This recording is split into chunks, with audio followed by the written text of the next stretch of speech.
देवेंद्र फडणवीसांनी स्वीकारली राज्यातील पराभवाची जबाबदारी। उपमुख्यमंत्रीपदाचा राजीनामा देण्याचे संकेत। मला सरकारमधून मोकळं करा, फडणवीसांची भाजपच्या केंद्रीय नेतृत्वाला विनंती।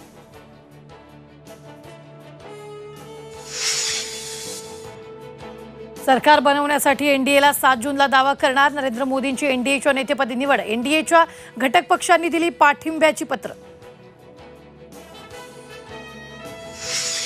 नरेंद्र मोदींचा राष्ट्रपतींकडे पंतप्रधान पदाचा राजीनामा। 7 जूनला भाजपच्या संसदीय पक्षाची आणि एनडीएची बैठक। 8 जूनला नव्या मोदी सरकारच्या शपथविधीची शक्यता।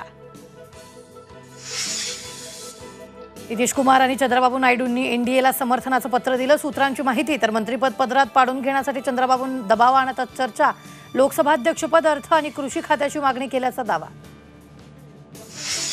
दिल्लीत इंडिया आघाडीची महत्त्वाची बैठक सुरू। 28 पक्षांना निमंत्रण। शरद पवार, सुप्रिया सुळेंसह संजय राऊत आणि अनिल देसाई बैठकीला हजर। मान्सूनपूर्व सरींनी मुंबई ओली चिंबक। कारवार पार करून मान्सून गोव्यात दाखल। लवकरच राज्यात बरसणार। T20 वर्ल्ड कपमध्ये टीम इंडियाची आज पहिली मॅच। न्यूयॉर्कमधील नासाऊ काउंटी मैदानावर आयर्लंडची लढत। सलामीला कोण खेळणार याकडे लक्ष।